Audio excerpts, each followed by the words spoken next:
Good afternoon, everybody, and welcome to the Jewish Teen Funders Network in partnership with the Community Investment Network, our first of the Give in Solidarity Learning Series. Today's session is Jewish Values as a Guide. My name is Wayne Green, and I'm the Executive Director of the Jewish Teen Funders Network. I'm really pleased to have you all with us today to learn more about the importance of giving during this time. I would like to take this opportunity to introduce you to some of our speakers that are with us today. The first one is Marsha Morgan. Marsha is a colleague that works with us at CIN. Service has always been a way of life for Marsha Morgan. She's one of the founding members of the Birmingham Change Fund, a giving circle founded in 2004. She credits the organization with changing the trajectory of how she defined philanthropy and her role as a philanthropist. Currently, she serves as the chair of the Community Investment Network, a national network of 19 giving circles impacting African American and communities of color. Members of the Community Investment Network believe in leveraging their resources of time, talent, treasure, and testimony to create change in their local communities. One of the most recent highlights of Marsha's journey has included serving as a member of the co-design team for an initiative now called Philanthropy Together that will strengthen and grow American giving circles. She believes this work that she's doing with leaders from Amplifier, Asian Women's Giving Circle, Catalyst, and Latino Community Foundation is trailblazing and will supply much needed resources to organizations, communities, and causes that are often overlooked and neglected. I'd like to introduce you to another colleague of ours, Joy Webb. A native of Decatur, Georgia, which I had to learn how to say because I thought it was Decatur, but it is Decatur for those of you listening. In Georgia, Joy was raised with a high value of volunteering and commitment to education from her educator parents. As engaged volunteers in the community, Joy's parents instilled the importance of community building, which she has continued as a member of Delta Sigma Theta, where she coordinates community events and serves on several committees. Joy is a graduate from Florida A&M University with a bachelor's in graphic design, and she recently received her MBA from the University of Phoenix. Most of her professional career has been spent marketing for Fortune 500 companies. The blending of her creative education and her corporate experience allows Joy to establish synergy by connecting the common dots. Joy has served the Community Investment Network for over a decade and filled multiple roles that include board member, secretary, and co-chair of the Atlanta Conference in 2016, and now program director. Joy is also the founder of the Circle of Joy Giving Circle. As a group, members of the circle pool their time, talent, and treasure to strategically invest in improving the quality of life for the youth of Atlanta metro area. In service, Joy also is a core member partner of the Black Girls and Women Consortium, a movement granting millions to impact legacy of Black girls and women in the South. Joy also is part of the council, a collective of Black women giving circle founders who received a Gates Foundation grant to provide an equity-centered tool for giving circles. A little bit about the Jewish Teen Funders Network. The Jewish Teen Funders Network is a national organization that supports programming here in the United States and Canada, Australia, and Israel. We provide curriculum, tools, and resources to best inform educators to help work with Jewish teens across the country. The Jewish Teen Philanthropy is a specialized program that enables teens to think about how they can impact the world and ensure that there's lasting desire to change the world through giving while strengthening their connection to Jewish life, community, and values. I'd like to also introduce to you my colleagues who are speakers here today. I've introduced myself, Wayne Green, Alana Hollander, Community and Special Projects Manager from Jewish Teen Funders Network, and Danielle Siegel, Senior Program Manager. I'd now like to hand it over to our partners from CIN to begin us off. Thank you. Thank you so much, Wayne, for that wonderful introduction. I am so thrilled to be here to represent the Community Investment Network. Since 2004, our network has been creating the change we wanted to see in African American and communities of color. We do this by having convenings, sharing best practices, as well as partnering with other organizations similar to the Jewish Funders Team Network. We are so thrilled and excited to have been a part of the launch of Philanthropy Together, just because we do believe in the power of collective giving and the change that it enables communities to have. And so now I will turn it back over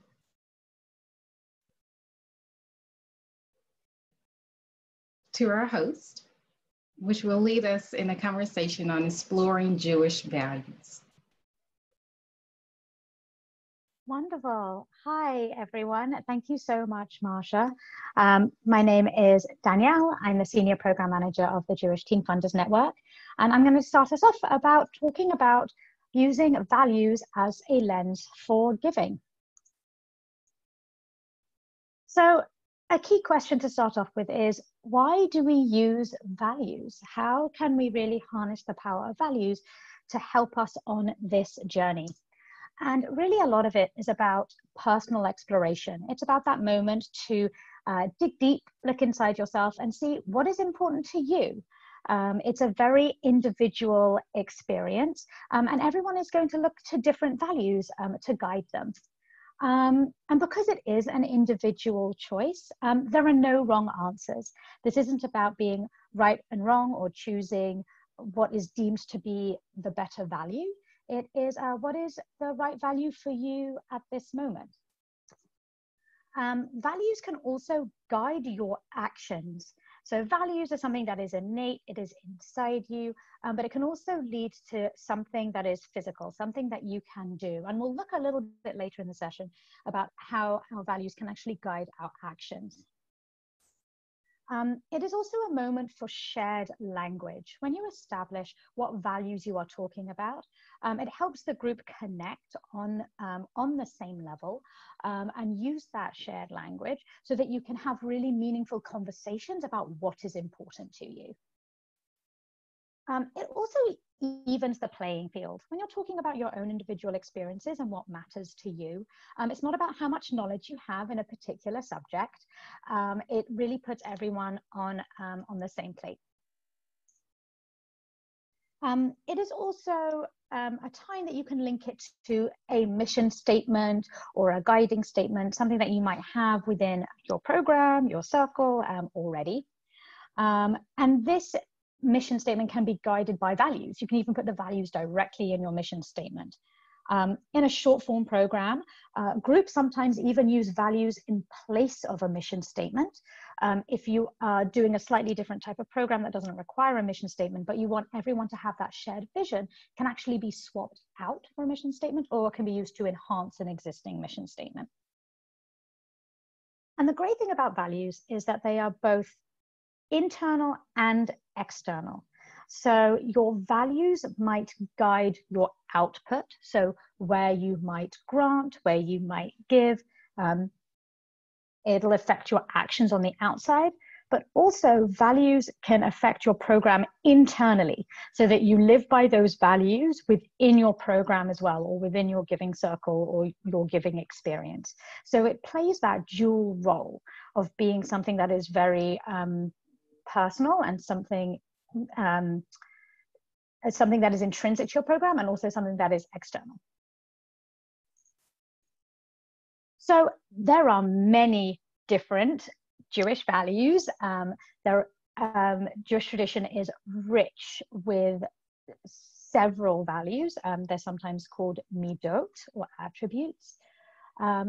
Here at the Jewish Teen Funders Network, we have identified 7 core values that we tend to use during our curriculum and our programs. And these 7 core values, as well as guiding giving, they also appear intrinsically within your program and your grant making process too. So these 7 core values that we've identified are responsibility, service, loving kindness, human dignity, preservation, hope, and justice.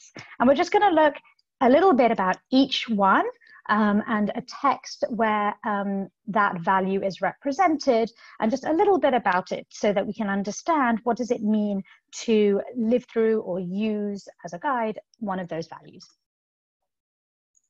So the first one is responsibility, or arrevut. We have a quote here: all Jews are considered guarantors, i.e. they are responsible for one another. And this is the notion that it is our duty to be responsible for all those around the world to make the world a better place.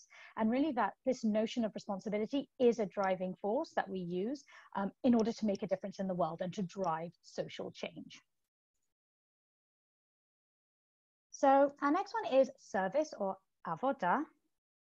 Our quote here is, he, Rabbi Tarfon, used to say, "It is not your duty to finish the work, but neither are you at liberty to neglect it." We love this quote here because it's really about that you have to be part of the work, even if you're not there to see the fruition of it at the end. We all play a very important part. And the notion of avoda, of work, is actually a very multi-layered word. But we use it as a really good call to action, that you have these wonderful ideas, you want to make a difference, and then you go do. It is a way to make your ideas active.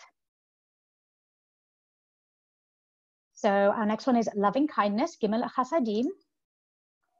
Our quote here is, Shimon the righteous used to say, the world stands upon three things: the Torah, the temple service, and the practice of loving kindness.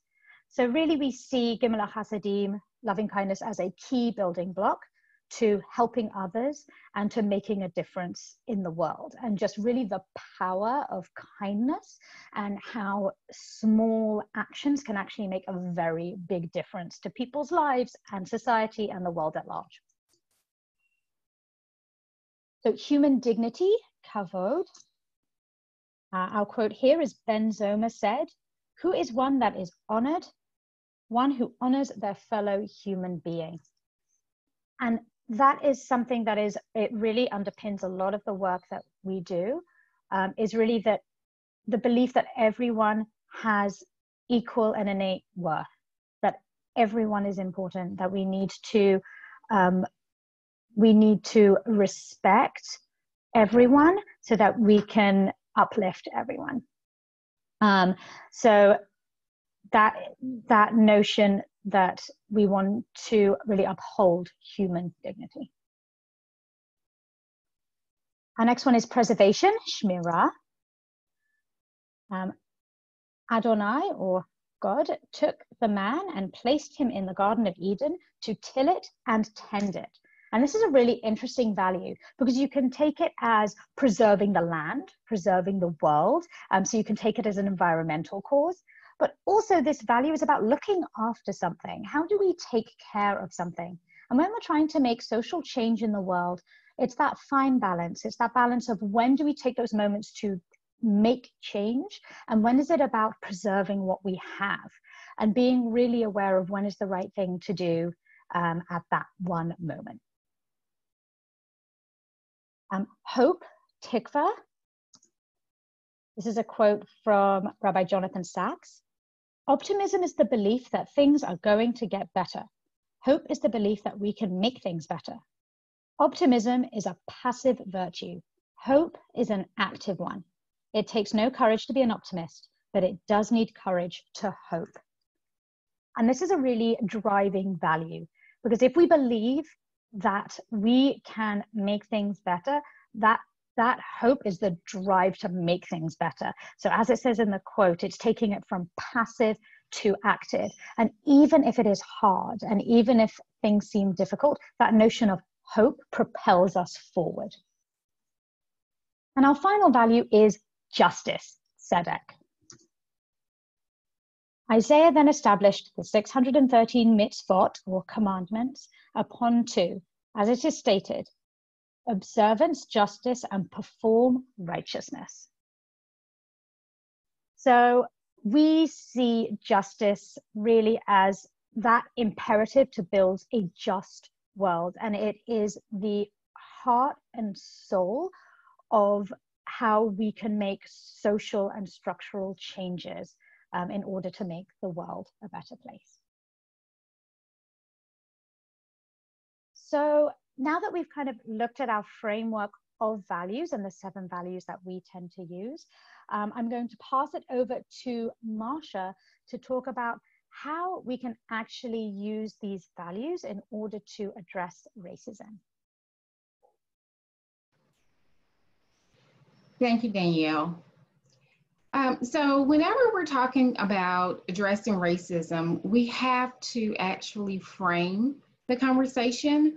And we do that obviously with a lot of love and compassion and empathy. And so the steps that we're going to walk through today are what will help guide all of us as we discuss racism and inequity and try to move forward with those conversations. So the first step is gratitude. Operating really from a place of thankfulness and realizing that you can have this conversation that will help create change, that will allow our communities to improve, that will improve the lives of others because you are curious, you're interested in learning more about other people's journeys and how you can actually improve people's walks in this world. The next step is intention. Danielle shared a lot around values and the importance they are. And it's so important that all of us center ourselves on what our values are, individually as well as within groups, because that is how our actions are formed. The next step is really to be able to figure out how you're feeling in these moments. It's okay to be uncomfortable. And sometimes we have to realize why we are uncomfortable, but we also have to ask ourselves, how can we manage our emotions in that moment? And we do that by actually taking some time for personal reflection as to why am I upset? Am I sad? Am I angry? Am I confused? Just trying to understand the myriad of emotions that can rise up and bubble up when we're having conversations about race. What are the assumptions that you will use that are going to help you move forward with the work that you're trying to do? Are they going to allow you to move forward in a positive way or a negative way? And can your group come to agreement on what those assumptions will be? Which leads us to community agreements. And community agreements provide the framework for how we are going to operate as a team, how we are actually going to move forward in the conversations and the work that we're going to do in our communities.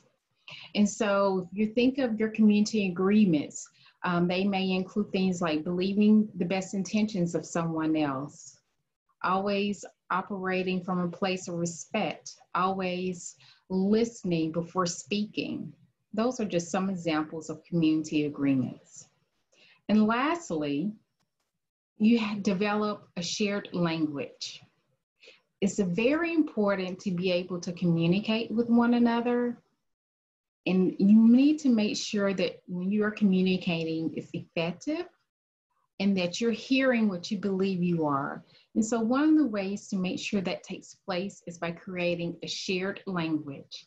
And that means doing some work on the front end to define terms such as race or racism, equity, equality, justice.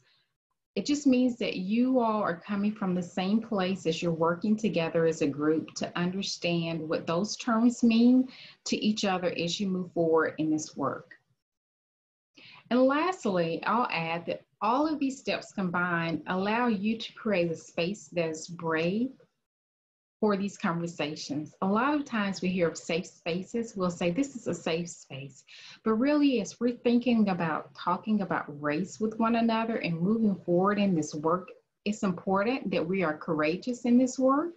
It's important that everyone feels like they can be truly who they are.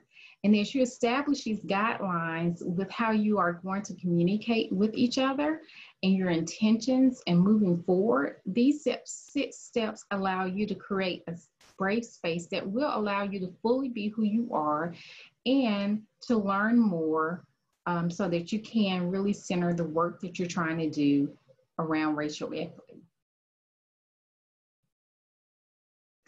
And if you would like more information, please go to Community Build Ventures website to learn more about creating authentic conversations around race.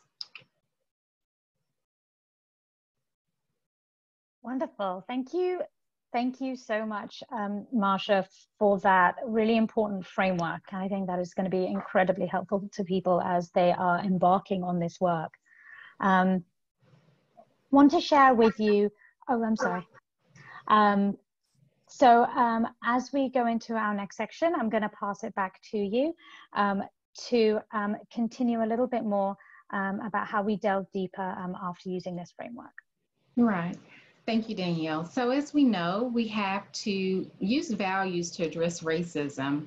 And Danielle shared earlier that our values determine our actions. And that is extremely true. Why? Because the values that we live out are based on our principles. They are the foundation of who we are.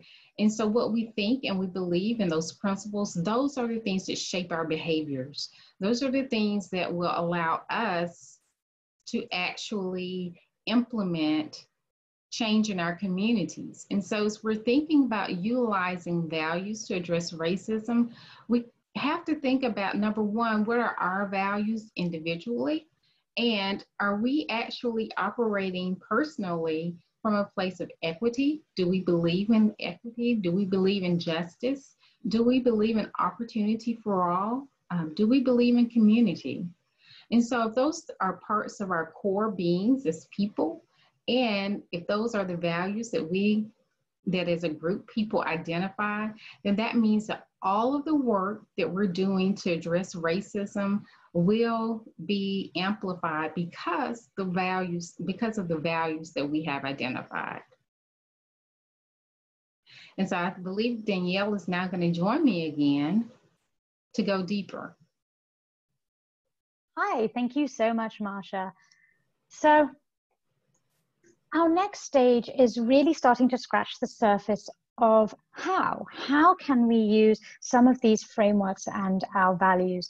And as a way to start the conversation, we have a resource available. It's free on our website, which is a value spinner. And it presents the 7 values so that you can explore them a little bit more. We present the 7 that we have, that we identify, but you can do this exercise for any of the values that you're using within your work. And it's really a conversation starter. It's a way to get the conversation going so that then you can have more deeper, meaningful conversations and some of those things that we will look at a little bit later. So we have our value spinner, which has our 7 values. I'm going to give our value spinner a spin, and we are going to stop it randomly at a value. The arrow is pointing at justice. So we can use this as a moment to ask a prompt question about that particular value. So Marsha, we have our spinner on justice. And our prompt question is going to be, how can we harness the power of this value of justice in philanthropy to stand up against racism? Thank you, Danielle. So I'll say that as we think about justice, we're thinking about fairness for all. So we want to make sure that when we're using our philanthropic resources, we are trying to allow everyone to have a fair chance and equal opportunity. So maybe there is a school system and an initiative with education that you can fund and support, or maybe there are children that you can actually help tutor Or maybe you are aware of discrimination that is taking place within a housing community or within your local community that you think is wrong. That's one way, just using your voice to help advocate for people who may not even have a voice. We know that we have elections coming up, and that's another way, making sure everyone can have access to polling in their local areas. That's just another example of how we can use philanthropy to actually harness justice. Wonderful. Thank you so much. So this, as I said, is a conversation starter. This is a way to just scratch the surface. But we're now going to dig a little bit deeper into the how. How can we use these values to really do the work and make a difference? So I am going to hand over to Joy to take us into our next section of case studies. Thank you. Thank you very much, Danielle. So we are going to do a little work. We're going to dig deeper. We're going to talk a little bit about bystanders and upstanders. We're going to talk about how we actually look at different scenarios and what can happen. So let me tell you a little bit about what a bystander is and what an upstander is. A bystander is essentially someone who doesn't speak up, who doesn't take action when they see things that are happening, that is intolerance that's not happening. So they just kind of sit by the sidelines. And an upstander would be someone who takes action. They make it their business to be and see and take some action. I think of upstander, an easy way to look at it is like UPS. You keep it moving. You don't just sit by the wayside and look at things. You keep moving. So that's an upstander. Social change often happens when attitudes shift and when we use our collective values and actions to address social change in positive ways. That's what an upstander would do. That's how we would make things change in our world today. We're going to do an exercise right now that will kind of show you a little bit about that. So I think we can start the fun process of our exercise now. Thanks, Joy. And thanks for unpacking a little bit for us what the difference between a bystander and an upstander is.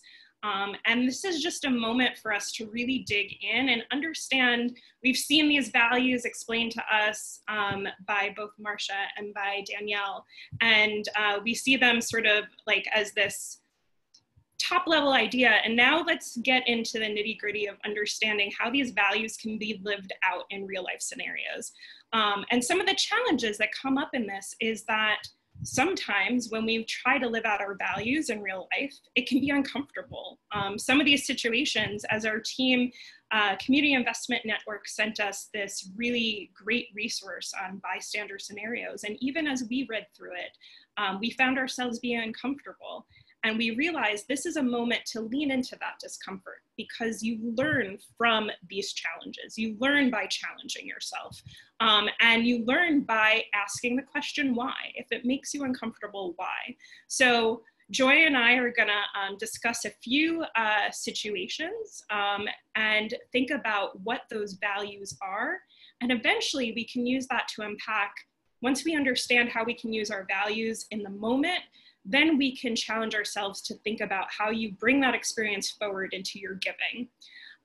So we're going to move forward into our next slide and unpack the first scenario. So scenario one is, my friend was standing in line to place her order at a fast food place. The line was moving really slowly and she remarked about it to the woman in line behind her. The woman responded, "Well, take a look behind the counter. It's all black. That's why the service is so slow." So this is uncomfortable. And I would like to ask you, Joy, as we just looked at this scenario, what is happening here? And more specifically, what assumptions are being made by this person? Yeah, I think, well, I know what is happening here. it's a matter of stereotyping. Stereotyping is oversimplifying, generalizing, making a generalization about a person or a group of people without the regards of the individual differences. We don't know if there is a problem with some of the other, something's happening behind the counter. Maybe they are short-staffed this week or today when they're in line. Maybe there's a shift change. There could be a number of things that could happen that would allow for service to be slow. And it has nothing to do with the color of a person's skin. So the stereotype, and when we think about that, if we want to go from bystander to upstander, it's possible that the comment could be, hey, I don't believe you intended to be, but that sounded very stereotypical to assume that this is why. I know that was not your intent, but you can make someone aware of what's happening. And that will allow them to understand that you heard what they said and that you are responding to the action, as opposed to when we talked about it earlier and we talked about being a bystander, it's just nodding your head and smiling and just letting it go. What are you, I've been in this situation before. I've seen it before. What makes you feel, why are you uncomfortable? I'll ask you that question. Yeah, so I think it's the discomfort. It's the discomfort on two levels. It's one, putting yourself into this scenario and asking the question, okay, if I witnessed this happening, what would I do? Would I raise my voice? Would I speak up? And I think there's a few things that happen there. Are you in a situation? Are you safe? And I think you're in the coffee shop, so I think you are safe to speak up and say something. Am I willing to make myself uncomfortable to say what's right? So I think that is where the discomfort comes in, because it's challenging ourselves to say, I'm going to put myself in a situation where I'm going to turn a spotlight on myself to stand up and say what's right. And I think that really plays into, we talk about the values before, and I think this really circles back to the idea of the value of human dignity. So we talked about how Danielle talked about how human dignity is the belief that all people innately are equal and have the same worth. And so that everybody in this shop has the same worth. So if we're gonna live out our values, it's the discomfort of knowing, how do you stand up and say something in this scenario? So you gave one really good example of saying, like, I don't think that was your intention. And you then say something. And I guess, my question to you is do you have any other examples you would recommend to say in this scenario? Sure. Another one might be, if you don't want to be so direct, you could, ask her to clarify. What exactly do you mean by that? I don't want to make an assumption without knowing all the facts. So do you know that to be true? You could, even say, I think that I think you're stereotyping and it's bothering me. It doesn't feel right by me. So why do you believe that? And that puts it back on the person. And I like to think that most people are good and then they have good in their heart. So it could just be an opportunity for them to learn and grow. Be aware of the comments that they make, and so that they can, do better next time. And by speaking up and being a upstander, you are actually changing it. You're doing that shift that we talked about earlier. Definitely. Yeah, I really like that, of acknowledging the fact that we're going to say, again, and I think that pulls back to the idea of human dignity. So we're assuming that this person is good, where we know that they also, even with these stereotypes or this kind of behavior, that they have an innate worth also. So I think one of the things in our preliminary conversations about this that really resonated for me is that this is a moment not to embarrass, but to educate. Like, this is a moment where you can go up to somebody and really either question, because I think once you question, somebody has to then reflect inwards and say, well, why would I say that? You know what, you're right, that didn't come out the way I meant it.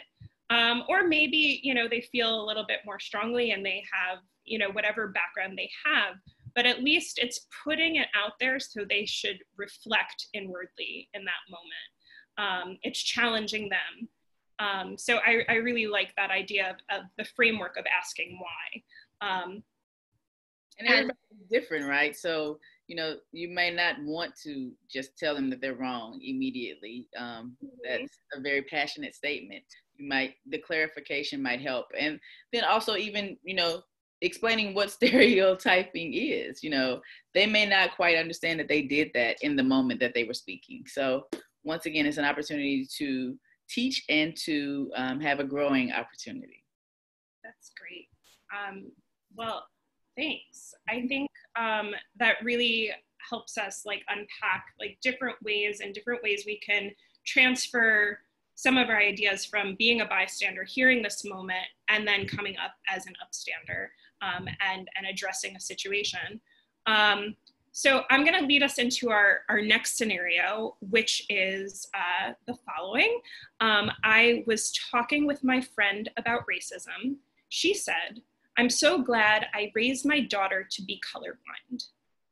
So in this scenario, I wanted to ask if you can tell me a little bit more about what just happened and why the bystander, the person listening in to their friend, might be taken aback by this comment. In this actual scenario, it is an opportunity, or it's a situation where the intent was very good. The intent was to, you know, share what they're doing and how they're doing it. But when the word colorblind is used, it's not looking at a person's identity. It's just kind of making them, you know, blend in with others. I see nothing. You know, it really does not speak to people's true identity. And I think that by acknowledging someone's true self, you're listening to them, you're really being purposefully intentional about who they are and what they are, and you have to respect their values and where they came from, and you know, all that a person is. And so that is, although well intended, it could come off as, you know, you're not really valuing me as an individual, me as the person who I am. And so I think one of the ways that a response could be had on this one would be, you know, speaking to that, like, I know that you came from a good place. I know that you are really intending for that to be good. But, you know, when you speak of this situation, I feel as though you're not really paying attention to the individual. You're not really going into looking at the person for who they are. And so, you know, I appreciate that you are raising your daughter to be anti-racist.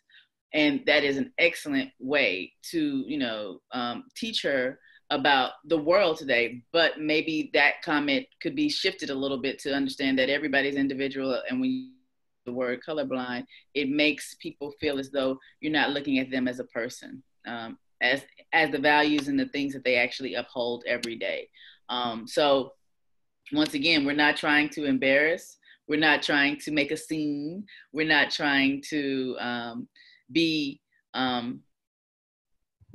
not present in the moment. We want to make sure that everybody understands that, once again, our world is changing every day. So teachable moments, I like to call them, where it is given. And, you know, one of our values that we talked about earlier, and I guess I'll ask you, what value do you think this one would be that comes to mind on your end?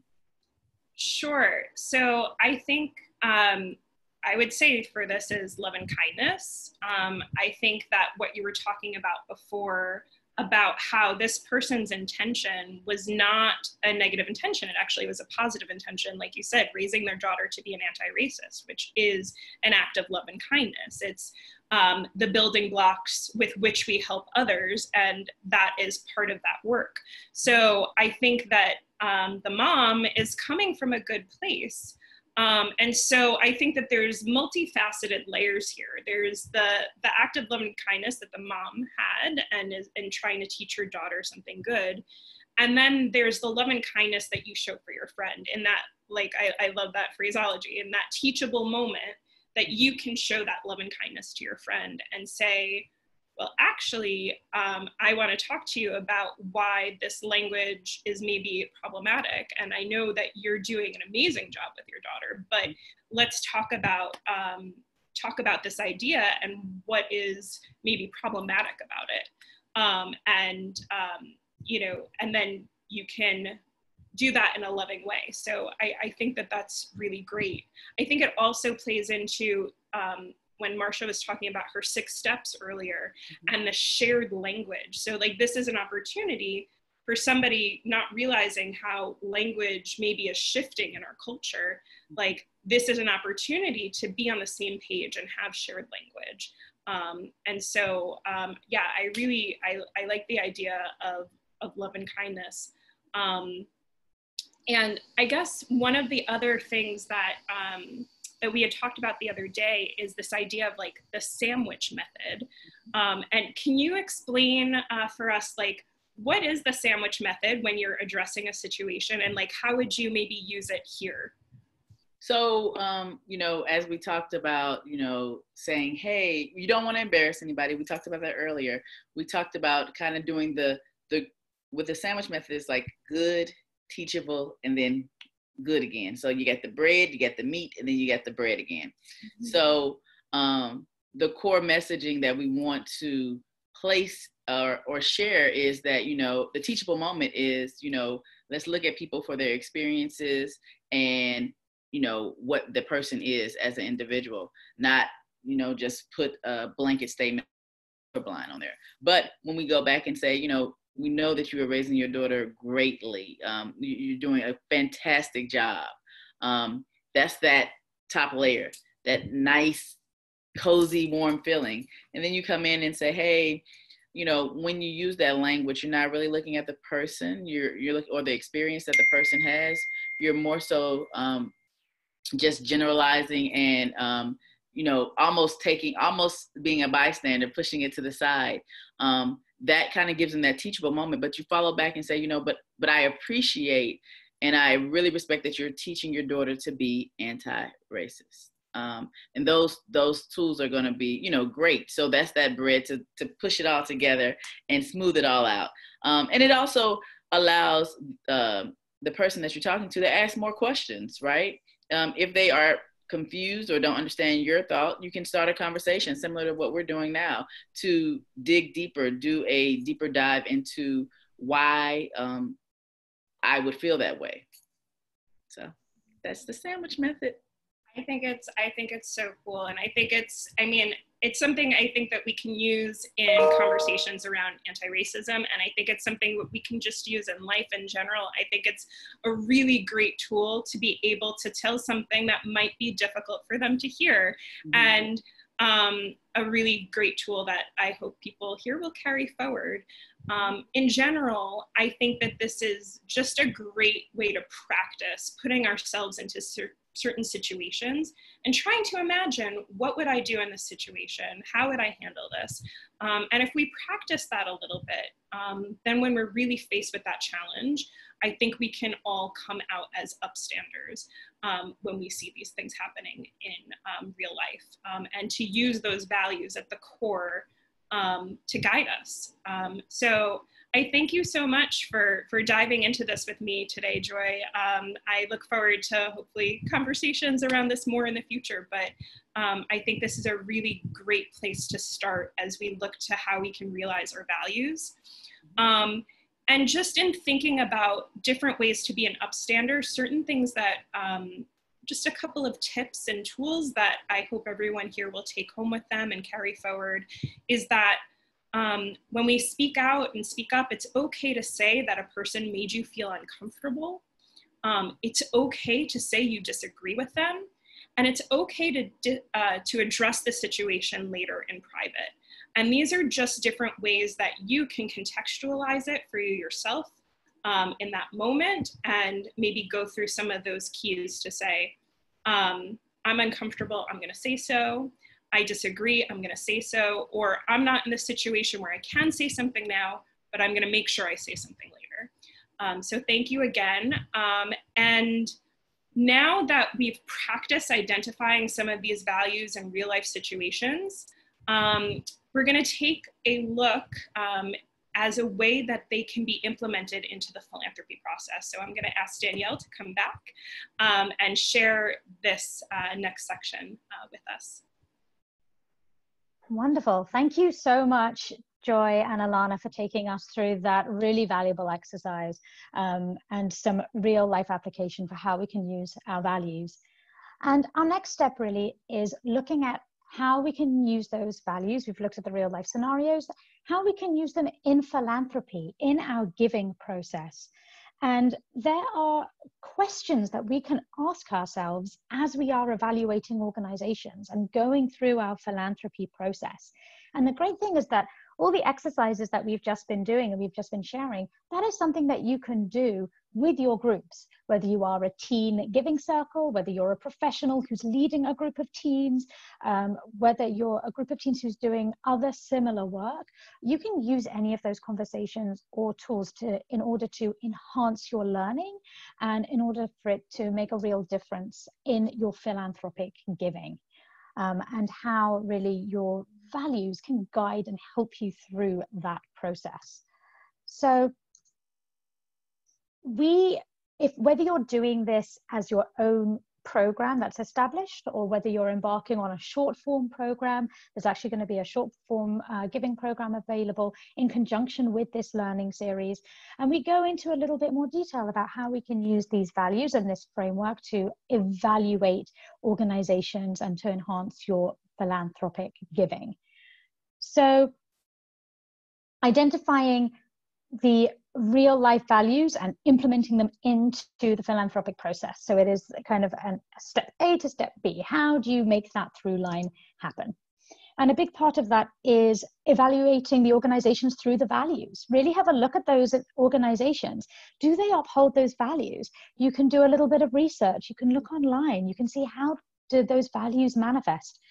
Some organizations might even put their values on their website, or it might appear in their mission statement. So it's worth looking at that as well. And really seeing what is the correlation between the organization's values and your values, and do they align with each other? Also, as far as looking at your organization, do they have a diversity, equity, and inclusion statement or policy, sometimes called a DEI? And that might also inform your decision about how they are looking at justice and anti-racism work. Do they have that outward statement about their work in this field? Also, who does this work benefit? Who does this organization serve? Is it a very particular part of the community? Is it an underserved population? Is it all? Is it a particular age group? It's always worth looking at that and seeing how that correlates with the value as well, because you might notice that there are overlaps there, or there might be a disconnect, and it's worth examining and challenging that too. And this is a question, I love this question because it requires that little bit of soul searching and digging deeper. How will the world be different? If you look at this organization and everything they do and the good they put out into the world, how will the world be different once this work is done? And I think that's a really nice moment to bring it back to you in your philanthropy as well, to say, how do you want the world to be different? How do you want to help the organizations do that? And how can you do that through those shared values? So we've been looking here specifically at maybe about organizations that are doing work in the anti-racism and justice realm. But this is also a really good exercise for organizations that have a completely different focus. It could be an organization that is working within a different issue, but you still might want to use these checks and balances of, do they uphold this general through line of justice work? So that you can still look, if they have a DEI, still look at who is benefiting from these resources, and are they upholding anti-racism and justice work throughout what they're doing, even if the endpoint looks a little bit different.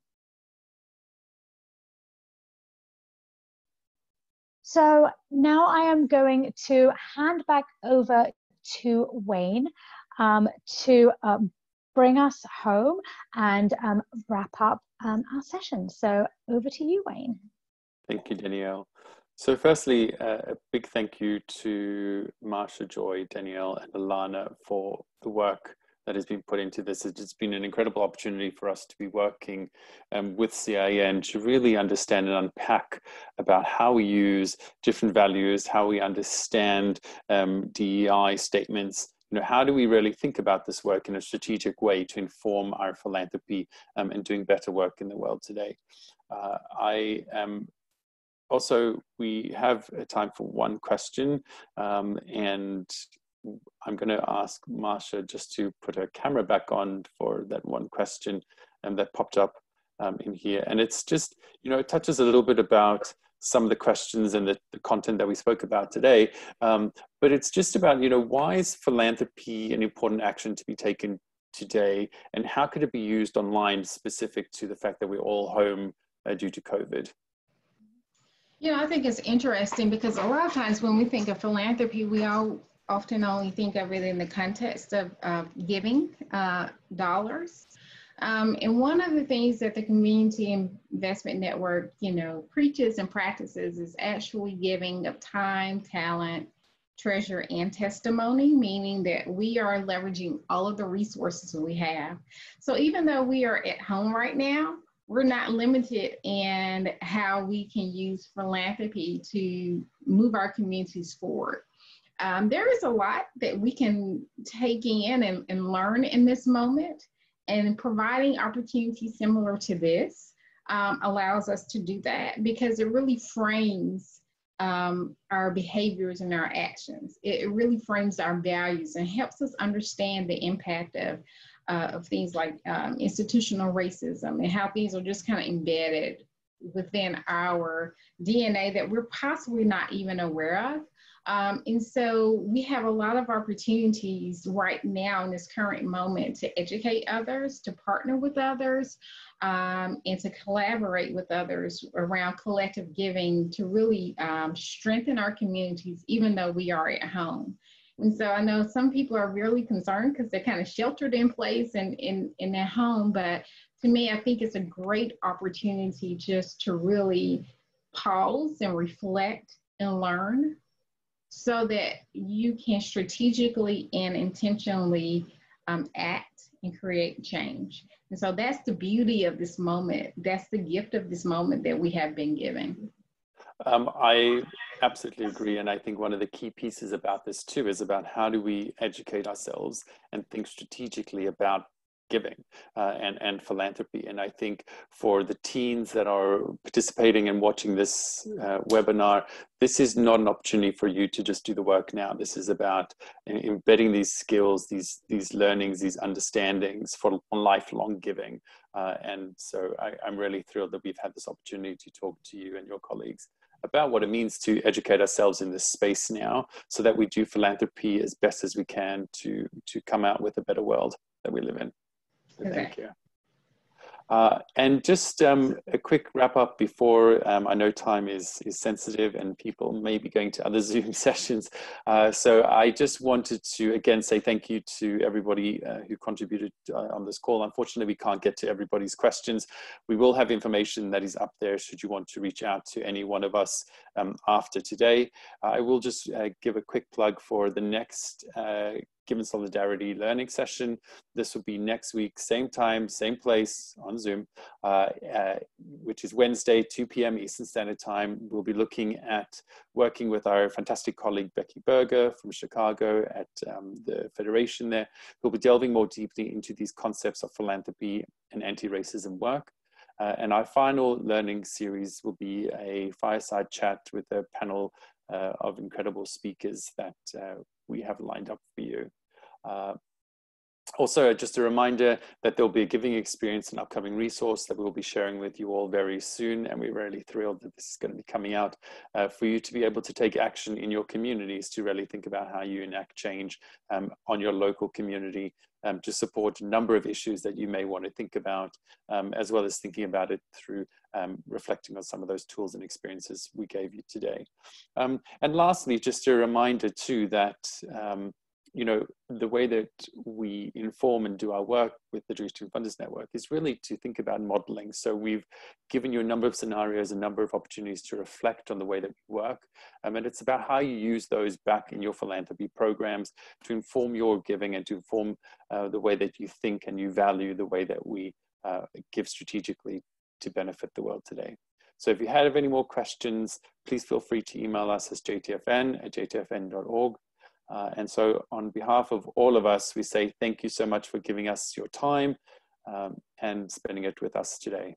Thank you again, and we will see you next week. Bye.